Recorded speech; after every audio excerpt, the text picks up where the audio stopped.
eri il mio presente, il mio oggi e il mio domani, un tesoro che stringevo ogni giorno tra le mani.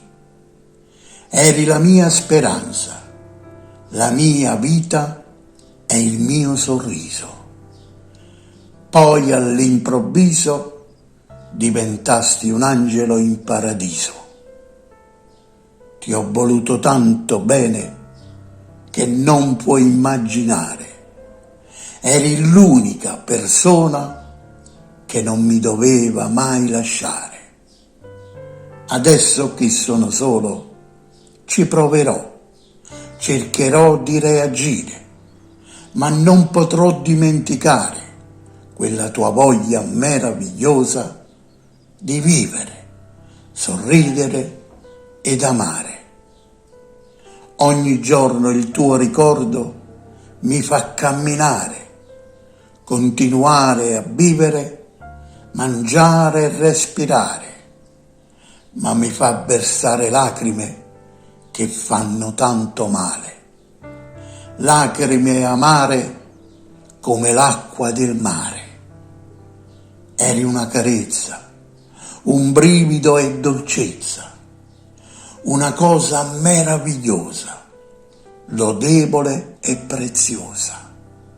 Eri un pezzo che non aveva prezzo, un tesoro trovato in fondo a un pozzo. Le tue attenzioni mi davano certezze, certezze vere come le tenerezze, quelle tenerezze dolci che mi rendevano felice. Quando c'eri tu mi sentivo il più amato. Adesso sono vuoto, solo e desolato, ma quando guardo in cielo e vedo qualche stella, scelgo la più bella e gli parlo di me e te. Gli racconto quando correvi sulla spiaggia insieme a me, di quando ti svegliavi e ti vedevo qui, nel mio letto, a fianco a me. Se le stelle potessero parlare come si possono guardare, quante cose direbbero del nostro grande amore.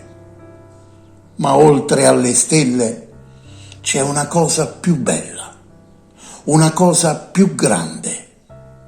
Sopra di noi, come dentro al mio io, tra me e te c'è l'amore di Dio. Quell'amore che mi dà la certezza che tornerai ancora tra le mie braccia, perché un grande amore, un amore vero, non può finire e non può morire.